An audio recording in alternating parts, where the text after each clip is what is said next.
कुछ Israeli scholars का ये पॉइंट ऑफ व्यू है इस चीज़ को लेकर के कि Yasir Arfat to state solution के लिए एग्री किया, लेकिन वो जो टू स्टेट रहेंगे हम्म, उसमें ये कभी नहीं बोला गया कि किसमें ज्यू रहेंगे कि नहीं रहेंगे। हम्म, सो हम्म, यासिर अरफात की पॉलिसी भी बहुत ही क्लियर थी, हम्म, और इनफैक्ट 1948 के युद्ध में भी वो शामिल थे, और उनको बड़ा किया ग्रैंड मुफ्ती ऑफ जेरूसलम ने।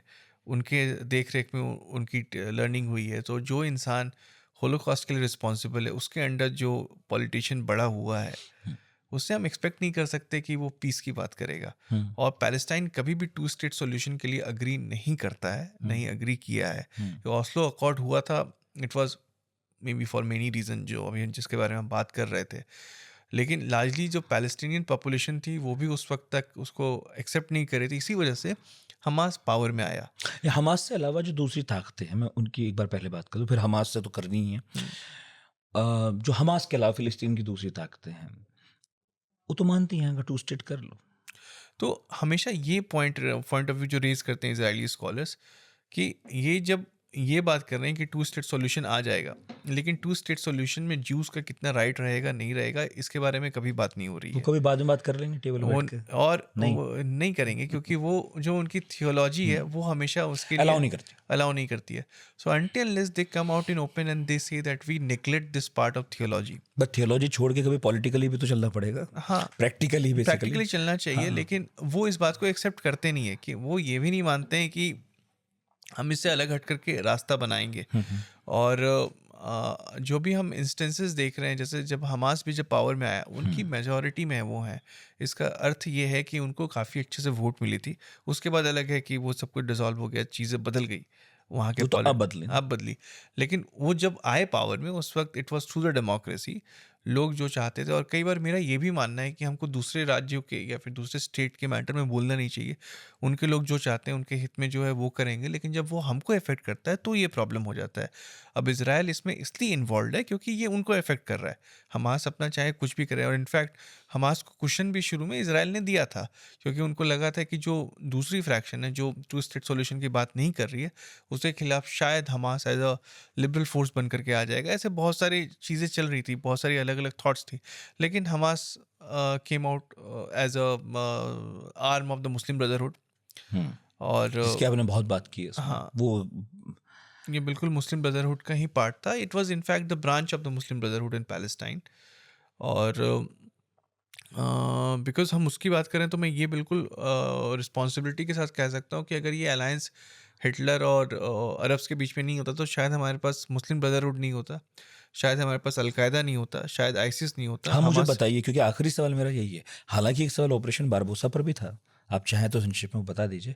फिर आखिरी सवाल मेरा यही है करंट सिचुएशन पर।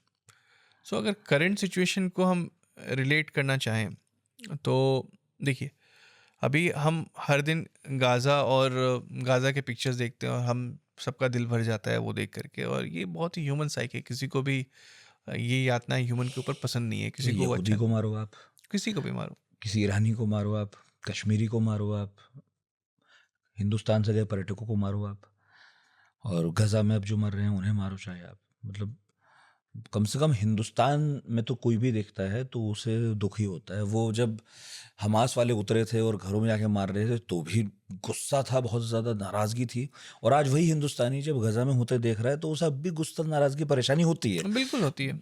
उसको कोई मतलब नहीं है आपकी थियोलॉजी से। ये उसे ये उस है कि यार ये मत करो, ये मत करो, ये बात गलत कर है, लो, ये देख लो, गलत हाँ है, ये मत करो। ये गलत है। लेकिन अब वो पिक्चर्स हमको दहला देती हैं, हर किसी को बुरा लगता है, हम्म, लेकिन वो पिक्चर सिर्फ एक छोटा सा फ्रैक्शन है बड़े पिक्चर का। हम्म, अब आप जस्ट ये इमेजिन कीजिए कि जो इसराइल से टनल्स खुलते हैं वो खुलते हैं एक चिल्ड्रन बेडरूम में पैलेस्टाइन में, ताकि अगर आईडीएफ घुसे तो वो घुस करके निकले, अगर वो पकड़े भी जाते हैं तो दे directly open into the children bedroom. वो मस्जिद में खुलते हैं वो टनल्स, वो हॉस्पिटल्स में खुल रहे हैं, मिलिट्री इंस्टॉलेशंस हॉस्पिटल्स में पाए जा रहे हैं। हम्म, तो अब ऐसे में जब 7 अक्टूबर की घटना घटी और इसराइल को अपने हॉस्टेजेस को जो वहाँ से हॉस्टेजेस लेके गए हैं उनको वापस पाना है, हमास रिटर्न करने को तैयार नहीं है।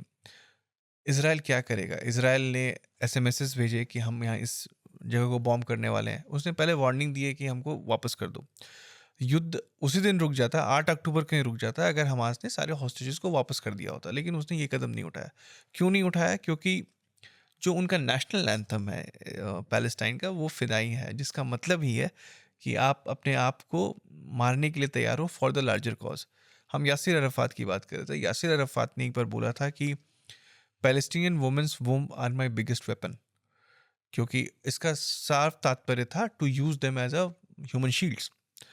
तो जब आपके सामने कोई ह्यूमन शील्ड्स लगा के बैठा है, लगा के खड़ा है, तो आप कैसे उससे युद्ध कर सकते हैं? कभी न कभी तो होगा कि आपके धैर्य का बांध टूट जाएगा, या फिर कभी न कभी ह्यूमन शील्ड्स मारे ही जाएंगे। हमको ये नहीं पता है हमास कौन है, नॉर्मल लोग कौन है, क्योंकि वो जेनेवा कन्वेंशन के जो रेगुलेशन है यूनिफॉर्म वगैरह की, वो भी फॉलो नहीं करते वो हैं। मैं समझ रहा हूँ, उस पर बात लंबी इसलिए हो जाएगी क्योंकि फिर देखिए ये बात आने लगेगी कि हाँ, किस मैं हद तक समझ रहा जाना हूँ। चाहिए एक यस, सिविलाइज्ड स्टेट को। यस, वो तो है भी नहीं, यस, उन्हें तो हम कुछ समझ भी नहीं रहे हैं। यस, तो वो यस। तो नॉन स्टेट फैक्टर में वो जा एक कुछ भी समझ लो वो आप एक उसे, डिफरेंट। वो डिफरेंट है। पर मैं ये समझना चाह रहा हूँ, जो आपने बात कही अपनी किताब में स्टैब्लिश की, मैं चाहता हूँ वो बात लोगों को पता यस, चले। जो आपने कहा कि ये गठजोड़ ना होता तो आज की दुनिया में ये जितने हिंसक तत्व, दल, समुदाय, संगठन, कुछ भी आप कहिए, कुछ भी नाम दीजिए, अब मैं एक उसमें बांध नहीं सकता, आप कह रहे हो वो दिखते नहीं। यस। हाँ, ये ये मैं बिल्कुल इससे सहमत हूँ, और इसलिए मैंने इस बात को बार बार एम्फेसाइज किया है।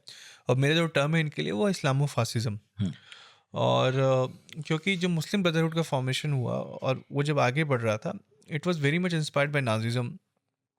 यानी कि ऑफ कोर्स जो कोर प्रिंसिपल था वो यहूदियों के अगेंस्ट है। आप इन सब का चार्टर या जो कॉन्स्टिट्यूशनल वे है, या जो वो डिक्लेयर करते हैं, आप उठा के पढ़ लें, चाहे वो अलकायदा का हो, आईसिस का हो, सबका। मुझे ये पता है कि वो पोलिथीस को भी टारगेट करते हैं, हिंदूज को भी, बट एक शब्द जो बार बार आपको नजर आएगा वो ज्यू है। ज्यू के ये नंबर वन है। हाँ, यस, कॉमन फैक्टर है। जब ओसामा बिन लादेन ने भी अमेरिका के खिलाफ जिहाद डिक्लेयर किया था, वो इसलिए किया था कि अमेरिका यहूदियों की मदद करता है।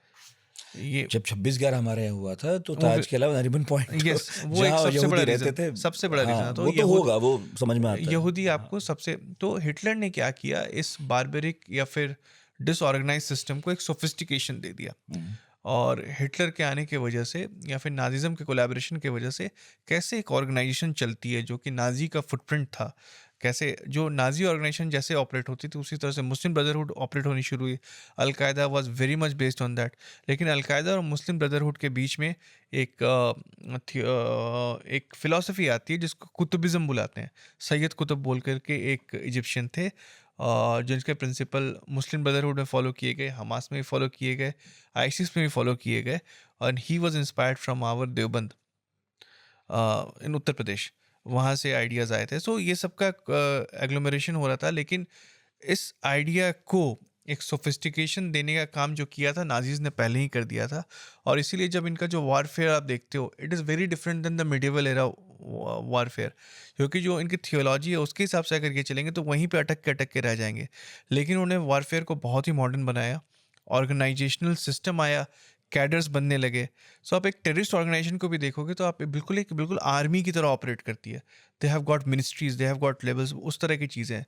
तो अगर ये सोफिस्टिकेशन नहीं होता, इतना ऑर्गेनाइजेशन नहीं होता, तो ये उतने डेंजरस नहीं होते। क्योंकि आज हर स्टेट अपने आप में इतना पावरफुल है कि छोटे मोटे जो डिसऑर्गेनाइज मेनेसेस हैं उसको ख़त्म कर सकते हैं। लेकिन जो ऑर्गेनाइज सिस्टम के साथ आते हैं, जैसे पहलगाम भी था, वो काफ़ी ऑर्गेनाइज था। वो आसान नहीं था एक बारबेरियंस के द्वारा करना जिनके पास दिमाग नहीं है वो कुछ भी।